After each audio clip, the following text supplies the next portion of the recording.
중에 함께 하시기를 축원합니다. 좌우에 계신 분들 축복하십시오. 오늘은 종교개혁 500주년 기념주일입니다. 그걸 아시래요. 그렇게 당신은 아시래요. 그렇게 인사들 나누십시오.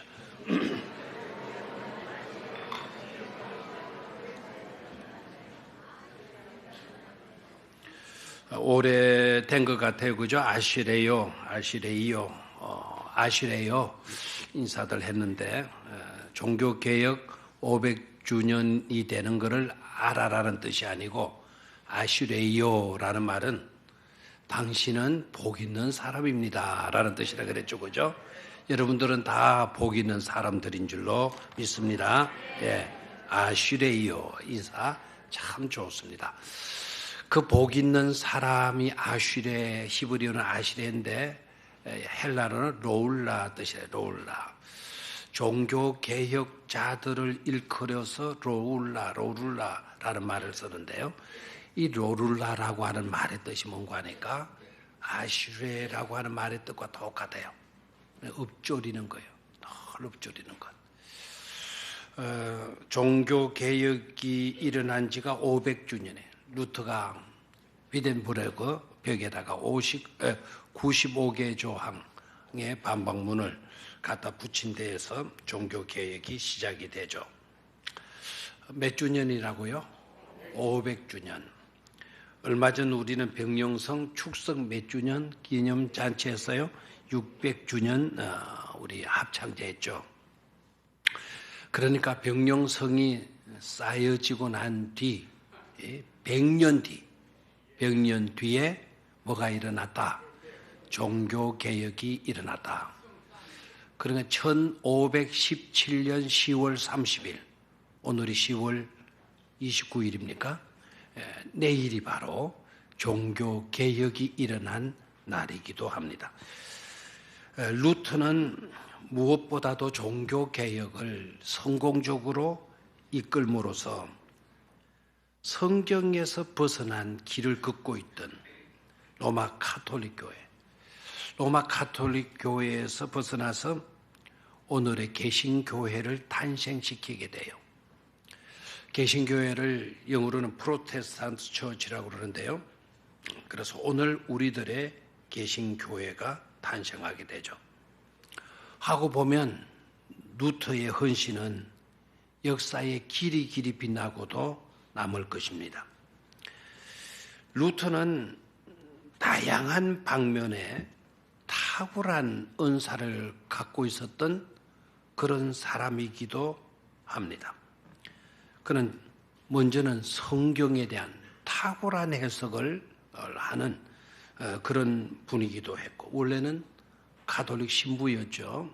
그가 은혜 받고 하나님의 특별한 섭리겠죠. 은혜 받고 성경을 읽게 되고 종교개혁을 일으키게 되면서 성경이 더욱더 철저하게 되는 것을 보게 됩니다. 그래서 성경에 탁월한 은사를 갖고 있었고 뿐만 아니라 그림도 그렇게 잘 그렸대요. 그리고 그림 감상하는 것을 그렇게 좋아했답니다. 그래서 지나가다가도 누군가가 그림을 그린 것이 있다면 초등학교 아이들이 그린 그림이라 하더라도 멈추어 서서 유심히 그 그림을 감상하는 그런 자이기도 했다고 하고요. 그리고 그는 또 음악을 잘하는 분이기도 하다는 거예요. 그래서 시간이 나면 그가 이제 신부로 있을 때는 결혼을 못 했겠죠. 나와서 결혼을 하고 많은 자녀들을 두게 되는데, 그래서 가톨릭 교회들은 루터가 장가가고 싶어가지고 개혁을 했다. 그래서 이제 거기서 개혁하고 나오고 나는데 결혼해서 자녀들을 많이 두는데, 시간이 날 때마다 그 가족들이 모여가지고 노래를 하는 거예요. 그 아이들하고 부부가 같이 앉아가지고 자기는 기타같이 생긴 기타는 우리 메고 이렇게 하지만 뭐 이렇게 해가지고 뭐 연주하는 바이올린도 아니고 뭐 그 악기 이름은 제가 모르겠는데 그 악기를 루터가 연주를 하면서 가족들이 오손도손 찬양하기를 그렇게 좋아했다라는 거예요. 여러분도 집에 돌아가거든 피아노 있으면 피아노, 기타 있으면 기타, 그거 없으면 그냥 아이들하고 가족들이 모여가지고 찬송하고 하는 그런 시간들 많이 가지는 것도 좋겠죠. 뿐만 아니라 우리 찬송가 아까 여러분이 부르는 내 주는 강한 성이요라고 하는 그 찬송을 작사 작곡을 한 분이기도 하고, 그리고 종교개혁하고 있을 때 굉장히 힘들고 핍박받기 엄청나게 많았잖아요. 그때 그가 또 찬송을 만들어 가지고 불렀다라는 거예요. We shall overcome. 우리는 승리하리라. 우리는 승리하리라. 우리는 승리하리라. We shall overcome. We shall overcome. 그 찬송 불러서 부르기도 했다는 겁니다. 뿐만 아니라 루터는 스포츠맨으로도 알려졌대요. 운동을 그렇게 잘했다고 합니다. 물론 우리들처럼 무작위로 축구하다가 다리 불러가지고 석 달, 넉 달 교회도 못 나오고 그렇게 운동 좋아한 건 아니겠죠. 굉장히 운동도 잘했다 그러고, 그리고 교회 건축에도 탁월한 그와 같은 은사를 가진 그런 사람이기도 하다고 하는 겁니다. 자, 루터가 뛰어나요, 안 뛰어나요? 굉장히 뛰어나죠. 그리고 그가 종교 개혁까지 이렇게 성공적으로 이끌게 되어졌으니까 우리는 루터를 칭찬하고 루터를 사랑하고 루터를 존경해야 될 줄로 믿습니다. 그럼에도 불구하고 루터에 대한 오해는 우리가 가지지 말아야 돼요. 루터를 마치도 온전한 사람, 루터를 마치도 완전한 사람, 루터를 마치도 모든 것을 다 해낼 수 있는 만능인이라고 하는 그와 같은 착각, 그와 같은 생각들은 우리가 절대로 해서는 안 되는 겁니다. 그가 위대한 일들을 이루긴 했지만 그에게도 실수가 있었고 그에게도 잘못이 있었고 그에게도 흠이 있었어요. 그리고 한 가지 일에 치중하다 보니까 다른 면에 소홀할 수밖에 없었고, 개혁에 치중하다 보니까 오히려 다른 것을 가볍게 여기는 그와 같은 잘못을 범하기도 했습니다. 믿음을 지독하게 강조하다 보니까 행위에 대해서 소홀히 한 점, 그래서 루터의 최대의 가오라고 한다면 야고보서를 성경에서 빼야 된다. 로마서는 좋고 갈라디아서는 좋고 히브리서는 너무나도 좋은 성경이다.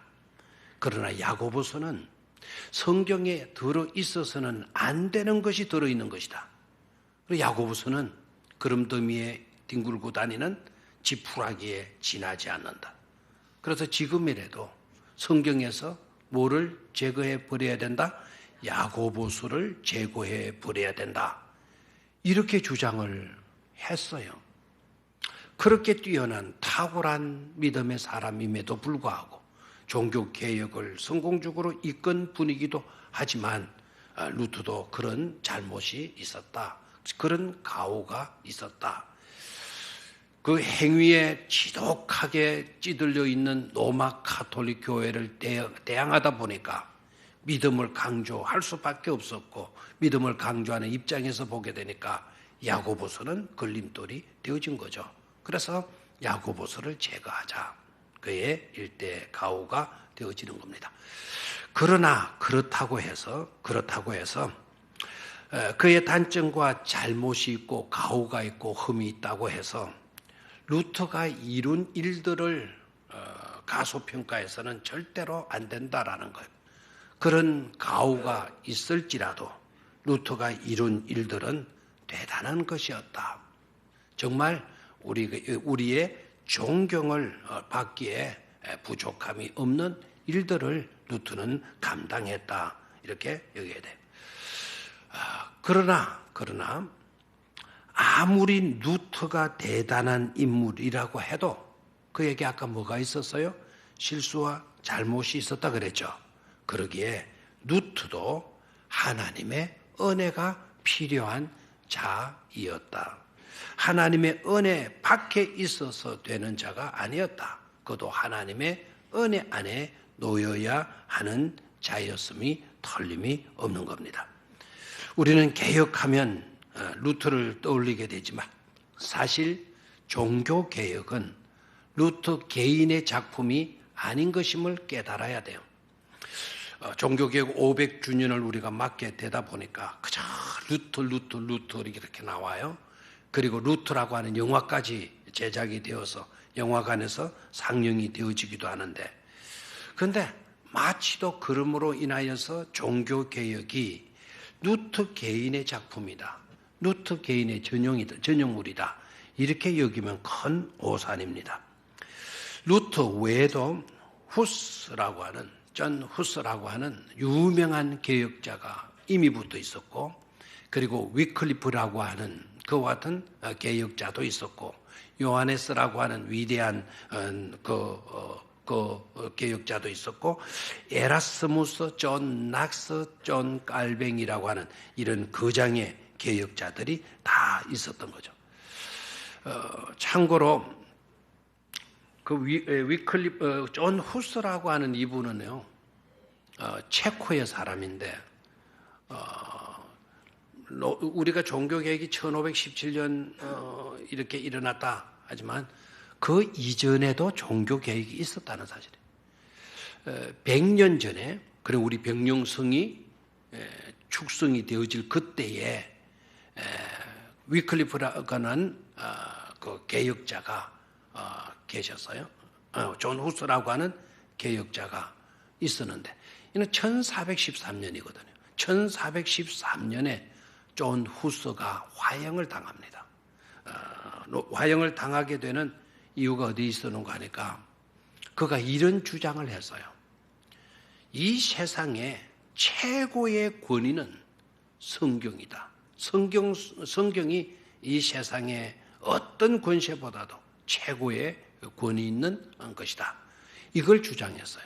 그래서 어떤 공동체의 다수의 사람들이 결정을 했다 하더라도 그 법 위에, 그 결정 위에, 그 판결 위에 성경이 있다. 교황의 권위보다도 더 권위 있는 것은 바로 뭐다? 성경이다. 성경이다. 그걸 주장했던 겁니다. 그리고 성경은 사제들의 전용물이 되어질 수 없다. 성경을 모든 백성들이 다 읽을 수 있도록 해야 된다. 성경은 절대로 사제들의 전용물로 두어서는 안 된다. 모두가 읽고 모두가 그 말씀대로 살아갈 수 있도록 해야 된다. 라고 하는 주장을 했다고. 그 이야기 했다고. 재판을 받게 되고 재판받아서 화형을 당하게 되죠. 굽히지를 않아요. 수많은 해유가 있어도 굽히지를 않아요. 화형을 당하는 그 순간에 저 밑에서 쌓아놓은 장작불에 불을 붙여가지고 그것이 다 올라오는 순간에도 그의 얼굴에는 평온을 잃지 않았다고 그러고, 그리고 임박한 이제 불이 올라와서 자기 몸에 붙을 그 순간에 큰 소리로 외쳤다라는 거예요. 뭐라고 외치는가 하니까, 너희들은 나에게 이렇게 불을 붙여서 불을 태워 죽이지만 한 마리의 통닭을 태워서 죽이는 것처럼 나를 이렇게 죽이고 있지만, 그러나 100년 뒤에는 백조가 나타나서 하얀 백조가 와서 푸르른 호수를 논일게 되어질 것이다. 다시 말하면 평화로운 세계가 오게 되어질 것이다 라는 큰 소리로 그것을 외쳤다라는 거예요.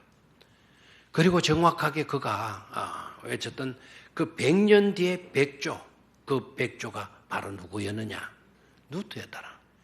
루터가 그런 기도를 했다라는, 루터도 존 후스의 순교를 알고는요, 루터가 하나님께 기도하기를, 하나님이요, 존 후스 개혁자, 우리의 대선배 존 후스 개혁자가 외쳤던 그 내용, 100년 뒤에 백조가 나와서 푸른 호수 위를 논일게 되어진다고 그랬는데, 하나님이요, 그 백조가 바로 저에게 하여 주시옵소서라고 기도를 했다라는 거예요. 그러니까 루터에게 종교 개혁의 의지를 심어주고 비전을 심어준 사람은 누가 뭐라 그래도 체코의 존 후스였죠. 자, 그러면 이 존 후스라고 하는 이분은 어떻게 성경의 권위를 그렇게 최고로 높이게 되어졌나? 이분은 체코에서 영국으로 유학을 간 거예요. 영국으로 젊어서 유학을 갔는데 영국의 명문대학, 세계적인 명문대학인 옥스퍼드 대학에 유학을 하게 되고 그 유학을 했을 때 옥스퍼드 대학에서 아주 훌륭한 또 신앙의 거장을 만나게 돼요. 그 신앙의 거장이 바로 누구였는가 하니까 위클리프였어요.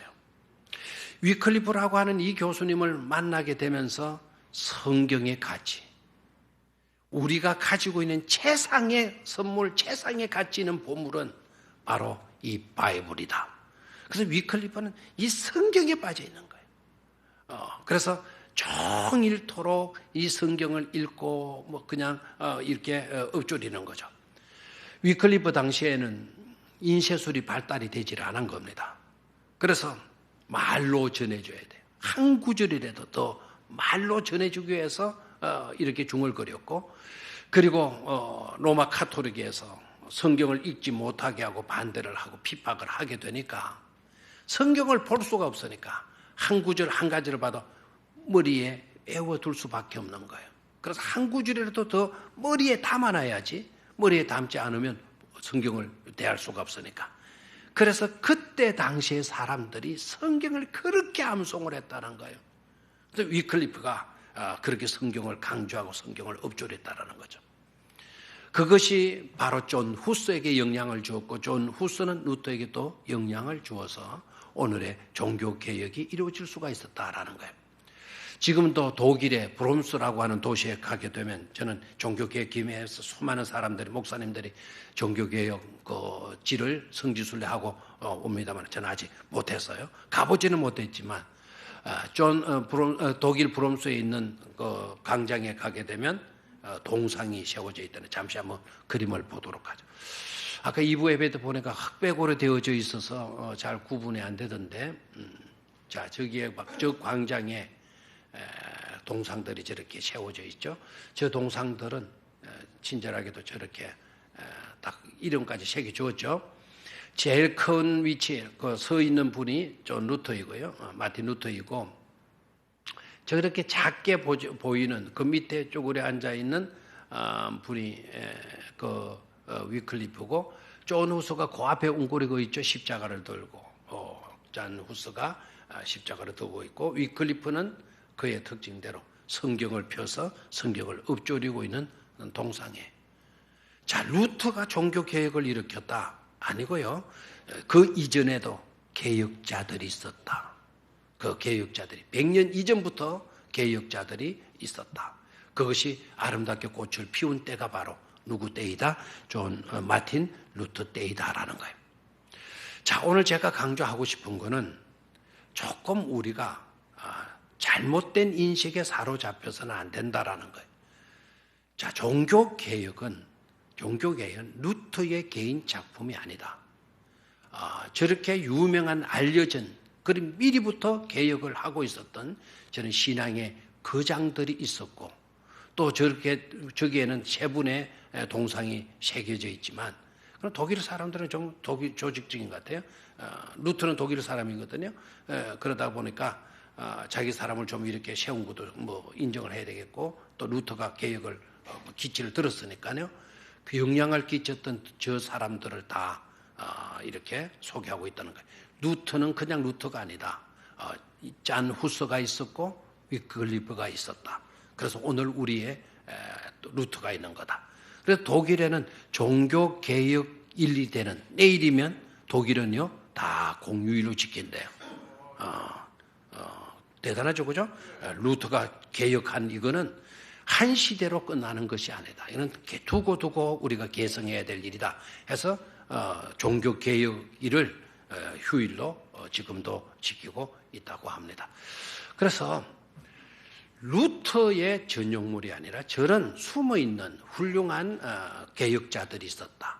또 이름을 모르는, 알 수 없는 개혁자들이 있었고, 그리고 신앙인들, 믿음으로 살고 있는 수많은 신앙인들을 통해서 하나님께서 이루신 하나님의 섭리로 인한 하나님의 작품이다라는 것을 우리는 그렇게 고백할 수 있어야 될 줄로 믿습니다. 루터가 종교개혁을 일으켜서 루터가 종교개혁을 완성했고 루터로 인해서 우리 프로테스탄트 교회가 일어나게 된 거다. 우리는 지식적으로는 그렇게 알아야 되겠지만 그러나 그 배후에는 누구의 섭리가 있었다? 철저한 하나님의 섭리가 있었다. 그리고 그 섭리의 모든 과정 속에서 하나님이 섭리하심으로 인하여서 종교개혁은 성공할 수가 있었다. 그래서 하나님의 역사하심이었다. 우리는 이렇게 믿고 고백할 수 있어야 될 줄로 믿습니다. 자, 그들이 외쳤던 그들의 개혁의 기치는 크게 세 가지예요. 크게 몇 가지? 세 가지. 여러분들이 너무나도 잘 알고 있는 그런 내용이에요. 그러나 한 가지 명심하십시오. 우리는 개혁교회에 속하여 있기 때문에 개혁자들의 그 슬로건, 그 기치를 다 알고 있어요.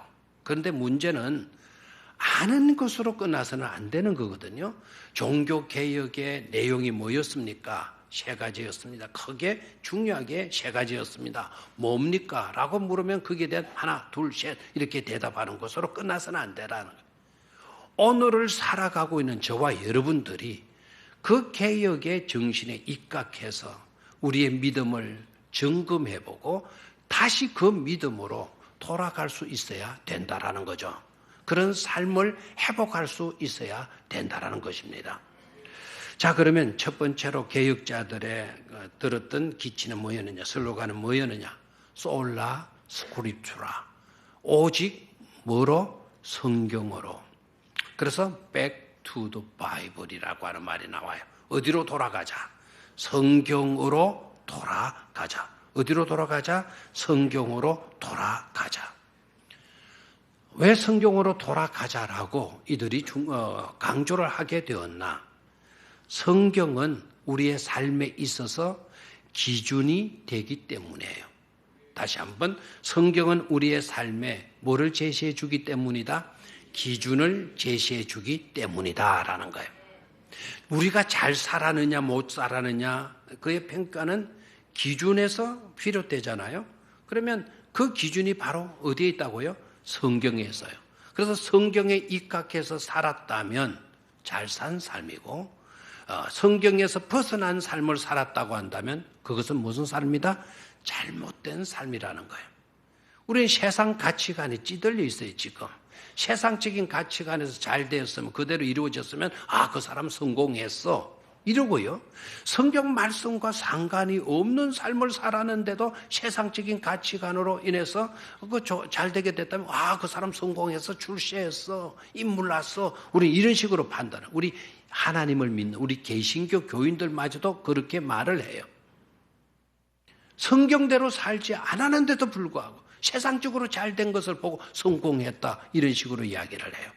그건 잘못된 거예요. 그런 삶을 개혁해야 된다라는 거예요. 자, 우리의 삶은 세상적인 가치관에 의해서 보게 되게 되면 형편없을지라도 그 사람의 믿음 지키고 살았고 하나님의 은혜에 사로잡혀 살았고 하나님의 말씀대로 따르고 순종하며 산 삶이라 그러면 그 사람 성공한 사람, 잘 산 사람이라고 말할 수 있어야 될 줄로 믿습니다.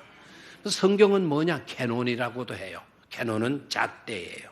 잣대, 기준이 된다는 거예요. 모든 삶의 기준은 어디에 있다? 성경에 있다라는 거죠. 여러분들의 느낌으로, 여러분의 감정으로, 여러분의 지식으로, 여러분의 경험으로, 여러분의 판단으로 기준 삼고 살면 안 된다라는 거예요.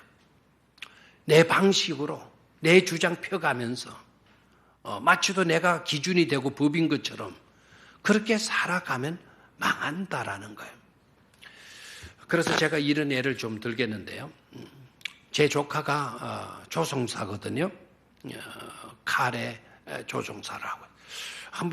딱 한 번 일마가 저한테 작은 아버지 그러면서, 삼촌이라면 더 좋은데 작은 아버지 그러니까 좀 기분은 좀 나빠요.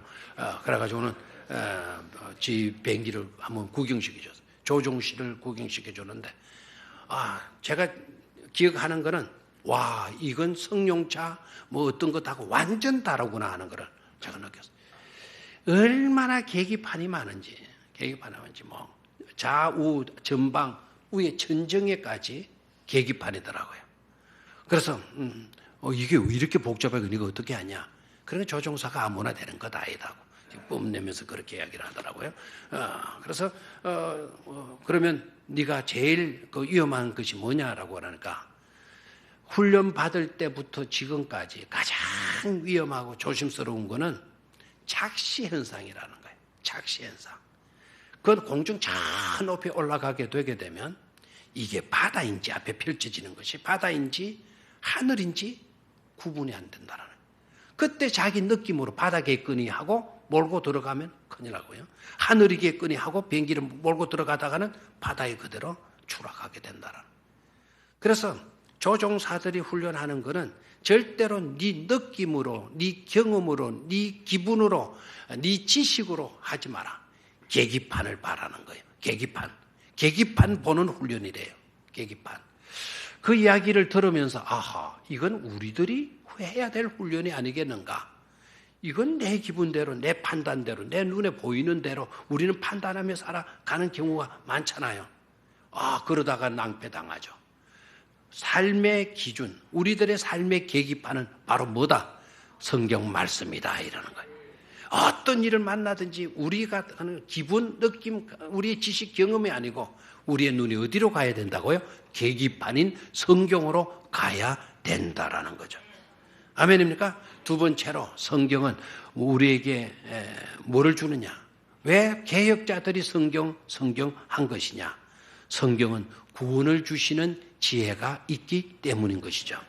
사도 바울이 디모데에게 편지하면서 사랑하는 아들아, 너는 칭찬할 게 너무 많다. 너에게 칭찬할 것 중에 하나가 바로 뭔가 하니까 네가 어려서부터 성경을 배운 거다. 네가 어려서부터 성경을 배우고 성경으로 네가 자라난 거다. 얼마나 그것이 귀한 줄 아냐? 성경은 우리 믿는 자로 하여금 구원에 이르는 지혜가 있게 하느니라 그랬어요. 성경만이 우리에게 구원에 이르는 지혜를 주는 거예요. 이 세상에 수억 건의 책들이 쏟아져 나와 있겠지만 그 책들 가운데 구원에 이르게 하는 지혜를 주는 책들이 어디 있어요? 셰익스피어의 책을 읽으면 구원 받습니까? 햄릿의 그 책을 읽고 누구의 책을 읽고 하는다고 해서 죄인이 의인 될 수가 있습니까? 하나님의 백성으로 만들어줍니까? 세상에 그 어떤 책이 구원을 주고 죄인을 의인되게 만들어주고 하나님의 자녀로 하나님의 백성으로 만들어줄 수가 있습니까? 오직 성경밖에 없는 것임을 깨닫기를 축원합니다. 그리고 성경은 사람을 온전케 해줘요. 사람이 사람되게 살려고 하게 되면 우리는 어디로 가야 돼요? 성경으로 돌아가야 된다라는 거예요. 근데 이 성경을 제쳐놓고 사람들이 자기네들 편리대로 뭘 만들어 놓고 그걸 따르라, 그걸 따라야 복을 받는다 이렇게 하니까 이건 아니다. 그래서 개혁의 기치를 들게 된 것이죠. 유명한 교육학자 중에 몰건이라고 하는 사람이 있는데요. 이분이 이런 이야기를 해서 세계적인 아동심리학자가로 떠오르게 돼요. 이 몰건이라는 분이 이런 말을 했는데 어떤 말을 했는가 하니까 내가 살아가는 데 있어서 자신의 인생을 살아가는 데 있어서 필요한 모든 것들을 나는 유치원에서 배웠다. 이 말을 했어요. 그래서 조기 교육, 어릴 때 아이들의 두뇌 지능이 다 형성되어진다라는 것을 이 사람 때문에 온 세상 사람들이 다 받아들이게 되어졌어요. 그래서 조기 교육이 중요하다. 어릴 때 교육이 평생을 좌우한다. 그래서 우리나라도 그런 속담이 있죠. 3살 버릇 몇 살까지 간다? 8까지 간다. 자신이 인생을 살아가는 데 필요한 모든 것을 어디에서 다 배웠다? 유치원에서 다 배웠다. 그러면 우리 신앙인들의 고백은 어떠해야 되겠느냐? 우리 신앙인들의 고백은 이래야 될 줄로 믿습니다. 내가 살아가는 데 있어서 나의 삶에 필요한 모든 것들을 나는 어디에서 배웠다? 성경에서 배웠다. 고백할 수 있어야 될 줄로 믿습니다. 그 성경으로 Back to the Bible 돌아갈 수 있게 되기를 주의 이름으로 축원합니다. 바쁘다고 성경을 놓지 마시기를 바랍니다. 피곤하다고 성경을 치우지 않게 되기를 바랍니다. 힘들다고 성경을 덮어버리지 않게 되기를 바랍니다. 어떤 경우에 따라도 성경으로 돌아가십시오. 두 번째로 오직 은혜인데 솔라 글로리아, 솔라 그라티아, 솔라 그라티아, 오직 은혜인데 종교 개혁자들이 기치로 올렸던 것이 바로 뭐라고요? 오직 뭐라고요? 은혜다. 은혜다. 죄의 문제, 용서의 문제, 구원의 문제, 이러한 것들은 용서와 구원의 이와 같은 죄에서 구원받고 죄에서 용서받는 이러한 것들은 절대로 우리에게서 나오는 것이 아니다. 사람의 아이디어나 사람의 노력이나 사람이 애쓰는 그 어떤 행위로 인한 작품이 아니다. 우리가 하나님의 백성이 되고 또한 하나님의 백성으로 산다라는 것은 전적인 누구의 은혜로 말미암는다. 하나님의 은혜로 말미암는다라는 거예요.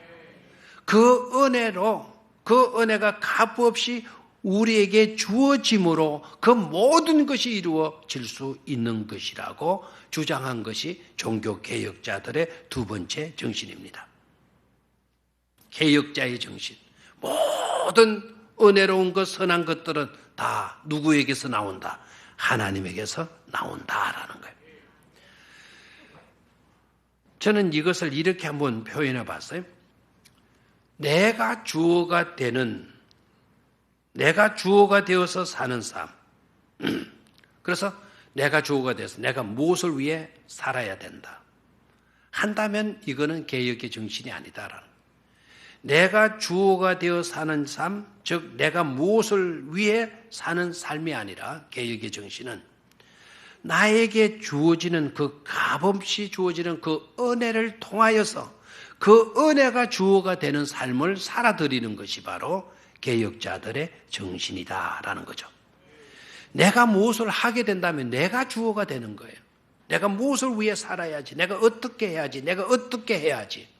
여러분 어떻게 해야지, 뭘 위해서 살아야지 해서 그렇게 살게 되어집니까? 그래서 우리는 절망하게 되고요. 그래서 우리는 피곤하게 되어지는 거예요.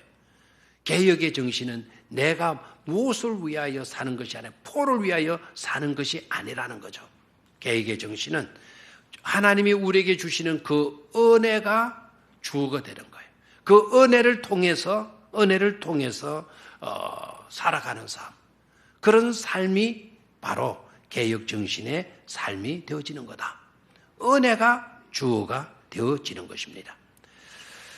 얼마 전에 우리나라의 이스라엘 대사가 우리나라에 부임을 하고 여러 지성인들, 이름 있는 사람들을 초청해서 만찬회를 가지는데 그 만찬회 중에 어떤 분이 아마 이분이 신앙인이었던 것 같아요. 질문을 했어요. 왜 당신의 나라에는 인구는 0.3%, 세계 인구의 0.3%밖에 안 되는데 노벨상을 받은 사람이 무려 22%가 되느냐? 노벨상을 받은 사람 중에 100명 중에 22명이 어떻게 유대인이고 있냐? 그 비결이 어디에 있냐? 라고 물었어요. 그랬더니 이스라엘 대사로 우리나라 한국 대사로 오신 이스라엘 대사가 그 방면에 지식이 없던 거예요. 그래서 얼렁뚱땅 막 울며부리고 그 지나가. 그리고 얼마나 자기가 창피하고 미안한지 집에 돌아가자마자 막 조사를 해본 거예요. 조사를 해보니까 놀라운 사실을 발견했다는 거죠. 그 1900년대부터 노벨상을 받은 사람들을 다 조사해서 그걸 알아보니까 그 이슬람교가 노벨상을 받은 사람들 가운데 퍼센티지가 0.1%이고 그리고 불교인들이 노벨상을 받은 사람이 0.9%이고 그리고 가톨릭 교인들이 노벨상을 받은 사람들이 13%이고 그리고 유대교 신앙을 가진 사람들이 노벨상을 받은 사람이 아까 질문을 받았던 그 사람 이야기도 22%이고 그래서 자부심이 생기더라는 거예요. 야, 우리 유대인이 굉장했구나, 굉장하구나. 그런 통계를 다 종합해 보니까 이거 얼마 안 되는 거예요. 그럼 나머지는 어떻게 됐나? 그래서 나머지를 다시 조사를 해보니까 놀라운 거를 발견했다라는 거죠. 놀라운 걸 발견했는데 뭘 발견하는 거니까 프로테스탄트 처치, 개신교회 교인들이요, 63%나 되더라는 거예요. 유대인이 22%였는데 개신교인들이 63%가 되더라는 거예요. 그래서 놀라워가지고 다시 63% 노벨 수상자들, 기독교인들의 수상 소감을 딱 보니까 딱 공통점이 딱 있더라는 거예요. 공통된 한 문장이 있더라는 거예요.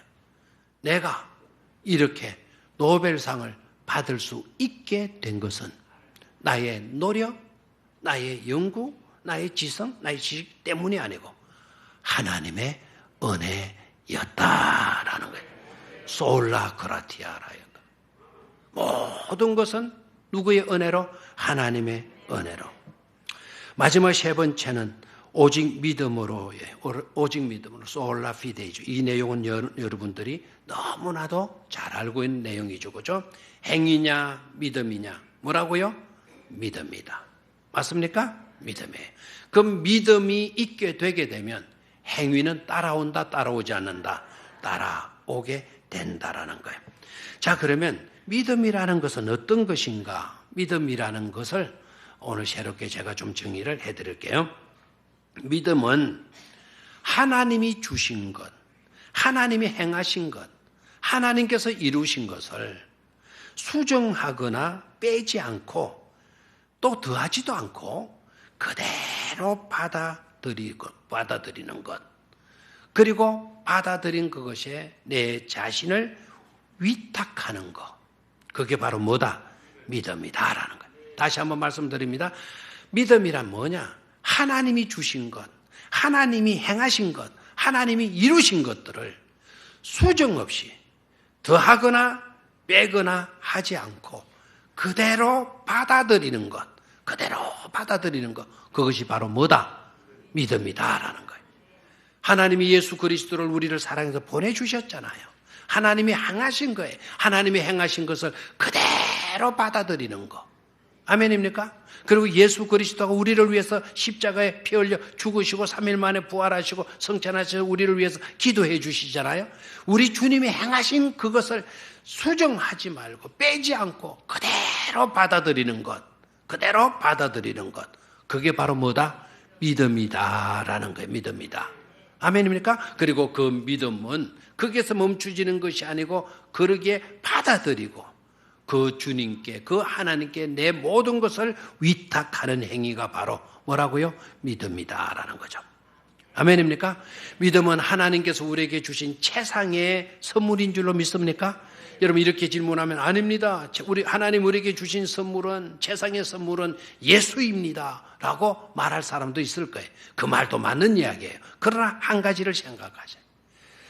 하나님께서 예수만 주시고 우리에게 믿음을 주시지 않았다고 한다면, 하나님이 주신, 하나님이 이루신, 하나님이 행하신 그 모든 것을 그대로 받아들일 수 있는 믿음을 주시지 않았다고 한다면 그 예수를, 그 메시아를 어떻게 우리가 믿을 수가 있겠습니까?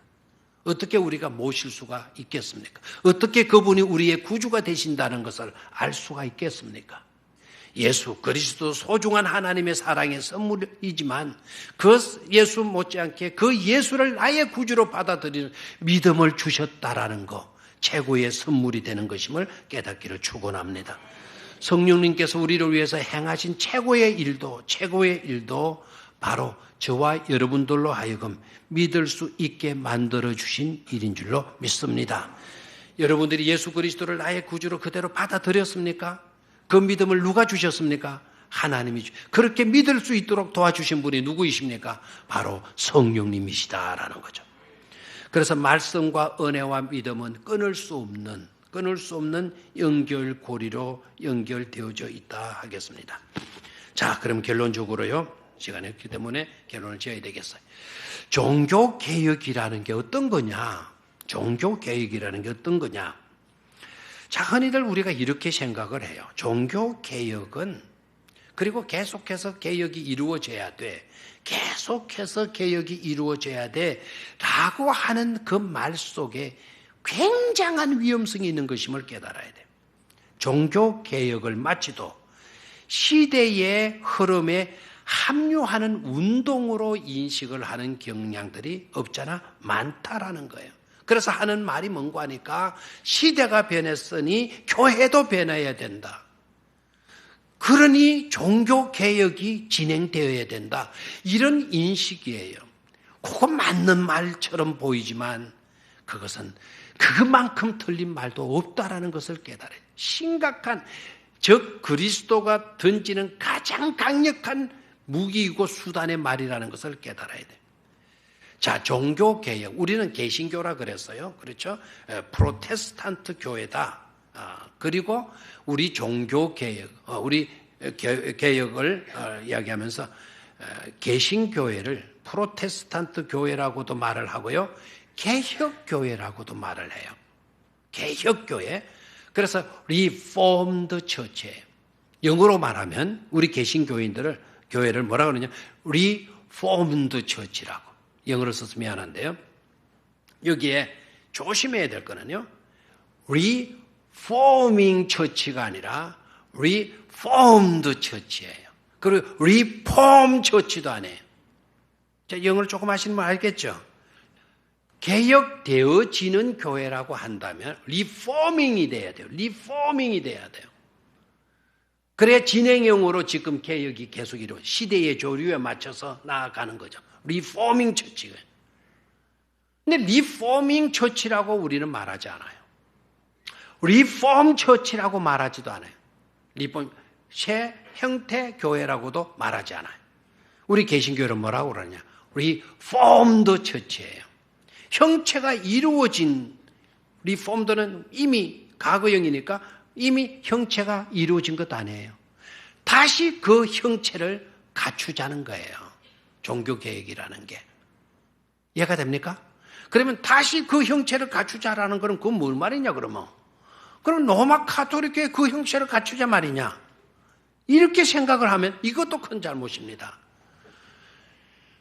흔히들 여러분도 이렇게 생각했다면 오늘 당장 고치시기를 바라고, 혹시 누군가가 그렇게 말한다고 한다면 당신 가톨릭 교인이냐 묻고, 가톨릭 교인이냐 그러면 그냥 그러냐고 그렇게 받아들이고, 아니라면 가르쳐 주시기를 바라요. 우리 개신교의 큰 집은 어디냐? 우리의 큰 집이 누구죠? 어디죠? 이제 벌써 눈치를 채고 대답을 안 하는 거 같은데, 우리의 큰 집은 어디라 그래요? 천주교, 가톨릭이라 그래요. 가톨릭의 작은 집은 누구냐? 우리 개신교라 그래요. 우리 개신교인들이 우리가 가톨릭에서 나왔으니까 우리의 큰 집이 가톨릭으로 생각하는데 그게 잘못이다 이거예요. 우리는 가톨릭 교회에서 나온 게 아니에요. 리폼드 처치예요. 이미 만들어져 있는 형체를 갖춘 교회에서 우리는 그 신앙을, 전통을 지켜가는 거예요. 그러면 Reformed, Formed 처치가 어디냐? Formed 처치가 바로 초대교회라는 사실이에요. 가톨릭은 큰 집이고 개신교는 작은 집이라고. 절대로 그것이 아닙니다. 우리의 큰 집은 어디라고요? Reformed예요. Reformed, 초대교회. 그 교회를 다시 우리가 그 정신을 개성하고 그 믿음을 우리가 갖추고 그들의 신앙의 삶을 우리가 살아가자는 것이 오늘 개신교의 내용이라는 거예요. 아멘입니까? 그러니까 가톨릭으로 돌아가는, 가톨릭이 큰 집이 아니고 가톨릭에서 나온 것이 아니고 우리는 초대교회에서 나온 교회가 바로 뭐라고요? 개신교회다. 그래서 개혁 정신을 여러분 분명히 가지고 신앙생활 잘 감당해 갈 수 있기를 주의 이름으로 축원합니다. 하나님 아버지,